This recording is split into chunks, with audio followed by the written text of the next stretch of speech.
Bonjour à toutes et à tous, bienvenue dans ce nouvel épisode du Terry Talk Show, le podcast des agents de la fonction publique territoriale.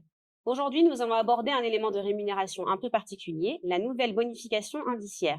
Comment est-elle attribuée? Compte-t-elle pour la retraite? Quels sont ses montants? Pour décortiquer cette prime indiciaire, je suis accompagnée de nos trois invités experts. Olivier, secrétaire général du GDE de la Vienne. Bonjour. Bonjour Olivier. Patrice, secrétaire général du GD Charente. Bonjour. Et Laurent, secrétaire général de Limoges Métropole. Bonjour Marion. Merci messieurs d'être là avec nous. C'est parti. Concrètement, qu'est-ce que c'est la NBI? La NBI, alors Marion, la NBI, c'est la nouvelle bonification indiciaire. C'est un élément de rémunération qui est obligatoire, qui a été instauré en 1991 et il a été mis en place pour favoriser des compétences techniques ou des responsabilités. Elle est au libre choix des administrations ou pas du tout? Non, pas du tout. C'est une obligation. Voilà. Il est obligatoire, c'est lié à la fonction. Dès que vous remplissez les critères, les conditions qui sont déterminées par des décrets de 2006 ou 2001, vous avez cette NBI qui est de droit. Alors, moi, dans ma collectivité, j'entends souvent parler de la NBI pour les agents qui exercent en zone urbaine sensible ou quartier prioritaire. Et j'entends aussi parler beaucoup de la NBI d'accueil. Qu'est-ce que c'est un petit peu Alors, celle-ci? La NBI zone urbaine sensible, quartier prioritaire, elle est déterminée par un décret de 2023 qui détermine les sites sur lesquels on peut y avoir droit ou pas. Et il faut remplir les conditions à titre principal. Et la NBI, elle a une incidence sur la retraite? Alors oui, c'est une majoration qui est calculée en fonction des années où on la perçoit et c'est une majoration en plus de la pension de retraite. Alors, le montant est déterminé en fonction des trimestres que l'on a eu. Et comment elle est calculée alors cette NBI? Une question. C'est par rapport au nombre de trimestres effectués et par rapport au nombre de points. Suivant les NBI, il y a différents taux de NBI qui sont déterminés par un nombre de points et il faut multiplier par la valeur du point d'indice. Donc sur ma fiche de paie, en gros, elle se trouve où cette NBI généralement? Elle est parmi les primes ou pas du tout? Non, elle est dans les... Une ligne supplémentaire en fait. C'est une ligne supplémentaire. Il y a le traitement, il peut y avoir le supplément familial et puis la NBI qui est en dessous avec le nombre de points par rapport aux fonctions que l'on exerce dans la collectivité. Et dans le cas où un agent est éligible à plusieurs NBI, comment ça se passe? Alors, c'est toujours normalement la NBI la plus favorable à l'agent. Les NBI ne sont pas cumulables entre elles. Voilà. Donc, on prend la plus favorable. Et comment l'agent il le sait s'il a droit à plusieurs NBI? Quelle est la plus favorable pour lui? Enfin, c'est quand même assez particulier tous ces Il va voir sujets-là. son syndicat et puis à ce moment-là, on l'orientera par rapport aux compétences qu'il a sur sa NBI la plus favorable et puis voilà. Et si on se rend compte que justement il y a un agent qui devrait bénéficier de la NBI qui ne l'a pas eu? Alors, ce qu'il faut faire, c'est dans un premier temps écrire à l'autorité territoriale en leur demandant de mettre en place la NBI dont l'agent a droit et demander la rétroactivité qui peut aller jusqu'à 4 ans si l'activité de l'agent permettait d'obtenir cette NBI. Si l'autorité territoriale ne répond pas, l'agent a 2 mois pour porter au tribunal administratif un recours pour pouvoir obtenir la NBI.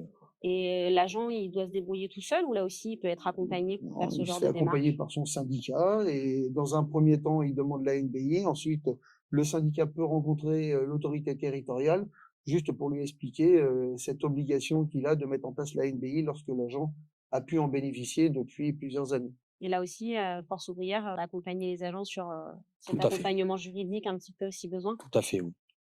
Et donc la NBI, j'ai bien compris, donc elle est dans la rémunération de l'agent ou quoi. Est-ce que si l'agent il est en congé ou en arrêt maladie, il y a une incidence sur cette NBI ou rien à voir? Alors la nouvelle bonification indiciaire elle est maintenue dans le cas où on est en maladie ordinaire, en congé de maladie à condition que le poste ne soit pas remplacé, maladie pro, accident de service.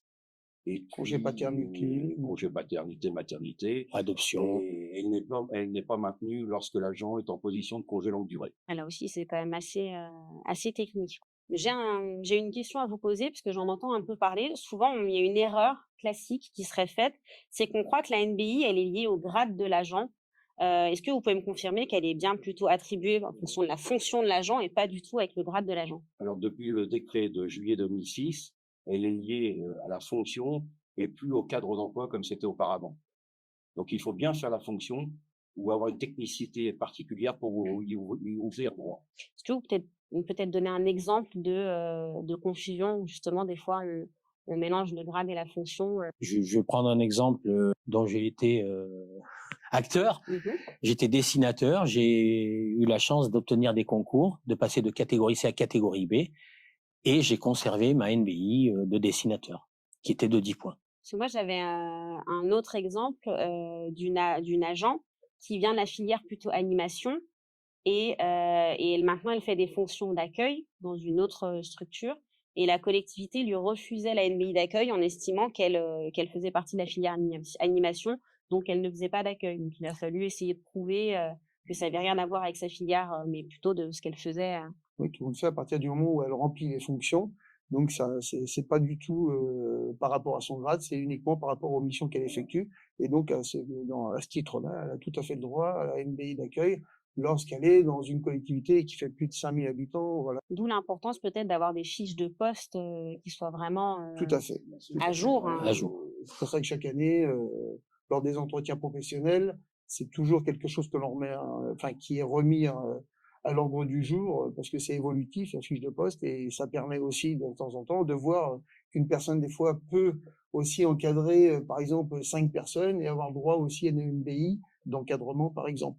Mais la fiche de poste, tout à fait, c'est très important et ça peut déterminer aussi cette NBI aussi. Et éventuellement l'organigramme de la collectivité aussi, qui détermine les missions que l'agent est susceptible de faire dans sa collectivité par rapport aux fonctions qu'il doit exercer. Et c'est régulièrement, lorsqu'on fait nos réunions d'information, par exemple, ou lorsqu'on rencontre les agences dans les collectivités, qu'on leur demande s'ils perçoivent une NBI. Alors, tout le monde ne sait pas des fois ce qu'est la nouvelle bonification indiciaire, mais on est là justement pour leur dire que lorsqu'ils font partie d'une collectivité de moins de 2000 habitants, ils ont droit à cette NBI au niveau des techniques, par exemple, qui leur permet d'avoir 10 points d'indice. Où est-ce qu'on peut trouver, pour se renseigner un petit peu, toutes ces NBI? Parce que là, vous semblez dire qu'il y en a beaucoup, que c'est très particulier en fonction du nombre de personnes, de la collectivité, de la fonction qu'on exerce, etc. Où est-ce qu'on peut trouver la NBI, si j'ai le droit ou pas à une NBI? Marion, je vous dirais de vous rapprocher, moi, des représentants du personnel force ouvrière, qui, eux, sont en capacité de vous orienter, de vous conseiller et de vous donner tous les textes. Et ça évolue, des fois, les critères d'attribution, tout ça, ça évolue dans le temps ou ça peut C'est figé par le décret de 2006. Oui, ça évolue pas Quand le énormément. décret évolue. Dernièrement, ce qui a évolué, c'est la NBI, par exemple, le secrétaire de mairie, qui a doublé, qui était de 15 points, qui est passé à 30 points. Et qu'on a oublié, qui est importante aussi, c'est dans les collectivités où je suis maître d'apprentissage et j'ai un droit qui est ouvert, j'ai une NBI de 20 points parce que je suis tuteur de la personne et au fur et à mesure de sa formation, je l'accompagne pendant 2 ans. Donc j'ai un droit qui est ouvert à la bonification indiciaire. Donc en fait, on disait tout à l'heure que les NBI ne sont pas cumulables. J'ai bien compris. Et donc on propose souvent d'avoir la NBI la plus avantageuse. Mais là, dans le cadre, dans l'exemple que tu donnes, est-ce que ça veut dire que dans mon travail actuel, je bénéficie d'une NBI. À un moment, j'accueille un apprenti. La NBI d'apprentissage est plus avantageuse, donc je bascule sur la NBI d'apprentissage le temps de l'accompagnement de ce jeune. Et quand le jeune repart, je rebascule sur ma NBI initiale. C'est la plus élevée, en fait. La plus favorable à l'agence, systématiquement. Parce que vous parliez que la NBI, elle s'effectue sur des missions à titre principal. Mais qu'est-ce que ça veut dire à titre principal? C'est ça, en fait. C'est que l'agent occupe 100% de ses missions. Plus de 50%. Plus de 50%. Enfin, suivant les cas, sur les missions d'accueil. Alors après, les missions d'accueil, ça peut être... Non, sur les missions de la NBI, pas de l'accueil, c'est pas que de l'accueil. Ça peut être un adjoint administratif qui fait à titre principal au moins à 50% pour pouvoir en bénéficier. Attention, quand on parle de pourcentage, c'est pareil. Toutes les autres NBI, c'est pas spécialement du 50%. 50%, c'est notamment sur l'accueil. Pour avoir la NBI accueil, il faut faire au moins 50% d'accueil. Voilà. Comment on peut le quantifier, ça? Justement, avec la fiche de poste. L'organigramme. L'organigramme qui permet de dire, voilà, sous mes ordres, par exemple, j'ai tant de personnes, 4 personnes, je n'ai pas droit à la NBI, 5 personnes, 6, 7, 8, j'ai droit à la NBI. Donc l'organigramme est très important, et puis la fiche de poste, c'est indispensable. Les fonctions, en fait. Voilà. Alors moi, j'ai le cas là, par exemple, pour un agent de déchetterie qui est maîtrise, il a un supérieur hiérarchique qui est technicien territorial et bon, bah, l'organigramme était fait d'une telle façon où lui, il avait sous sa coupe une dizaine d'agents qui évaluaient. Son supérieur hiérarchique évaluait d'autres agents et on a réussi à avoir la NBI parce qu'il remplissait bien les conditions et il faisait bien les fonctions d'encadrement d'une équipe de proximité. On a pu lui obtenir la NBI. D'ailleurs, on a fait une rétroactivité par rapport à la prescription quadriennale. On est revenu 4 ans en arrière et l'agent a perçu. Quand on parle de quartier prioritaire de la ville, concrètement, qu'est-ce que c'est? Les quartiers prioritaires sont déterminés par un arrêté ministériel. Cet arrêté ministériel détermine des secteurs et suivant la position où l'on travaille, on l'obtient ou on l'obtient pas, la NBI.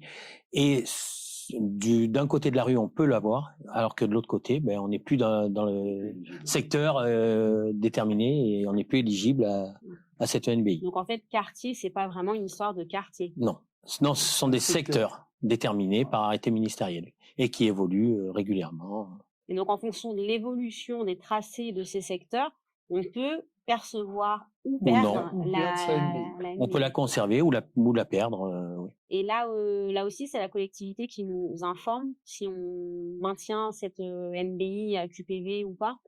Alors, la collectivité peut informer l'agent qu'il ne va plus avoir sa NBI. Par contre, c'est toujours bien, des fois, de se rapprocher du syndicat pour savoir où on est exactement, s'il y a eu quelque chose de déterminé différemment au niveau donc des arrêtés ministériels concernant ces secteurs. La NBI, ça fait partie de la rémunération d'un agent, mais c'est quelque chose sur lequel on ne peut pas négocier. Elle est justement déterminée par le décret de juillet 2006 où la liste où les NBI qui peuvent être octroyés sont listés dans ce décret et en fonction des technicités particulières ou des fonctions qu'on exerce, on a un nombre de points qui est attribué. Voilà. Alors, tout à l'heure, on parlait de la NBI pour un agent qui faisait de l'accueil, c'est 10 points. Pour un agent polyvalent dans les collectivités de moins de 2000 habitants, c'est 10 points.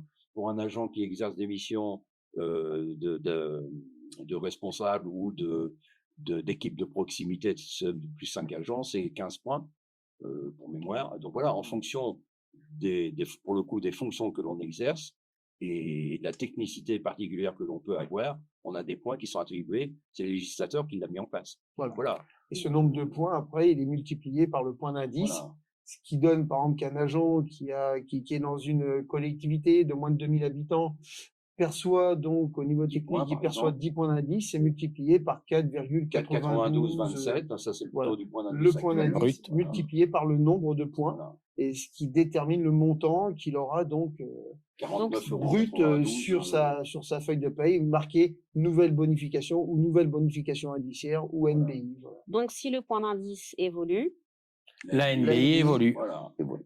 C'est beau cette petite morale. Autant c'est un agent, on estime qu'il pourrait bénéficier d'une NBI, on peut demander à la collectivité le versement avec un rétroactif de 4 ans.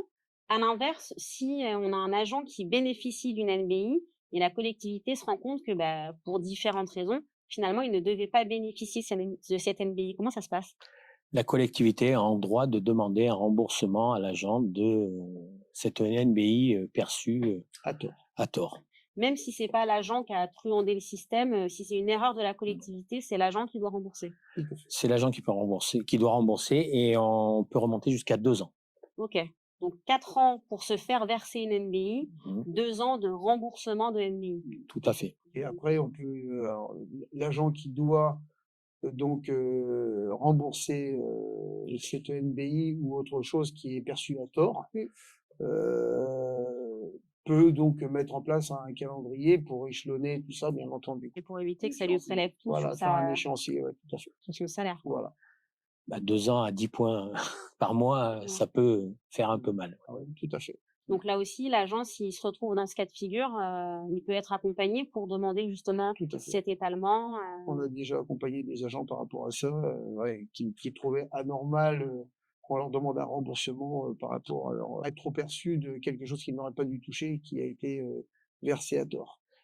Il est fortement conseillé d'être accompagné par une organisation syndicale. Concrètement, il y a combien de NBI? Aujourd'hui, il y a 56 NBI qui ont été mises en place par le législateur, qui peuvent être donc à destination des agents de la fonction publique. D'où l'importance aujourd'hui de se rapprocher d'un syndicat pour savoir exactement à quel NBI on peut prétendre.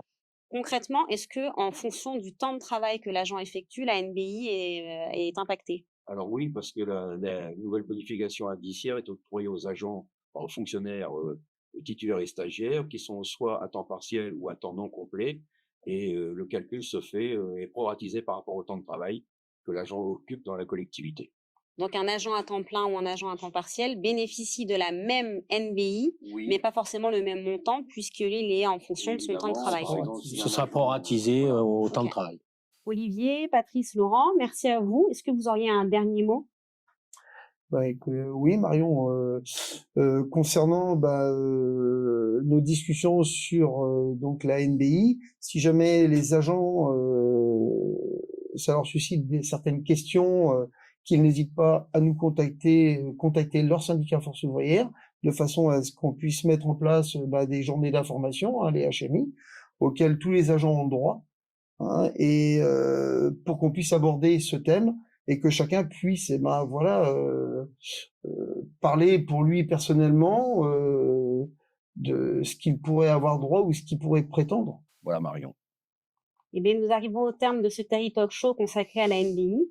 J'espère que ces échanges vous ont été utiles. Si vous avez des questions et que vous souhaitez des précisions, vous trouverez en description le lien vers nos structures sur tout le territoire.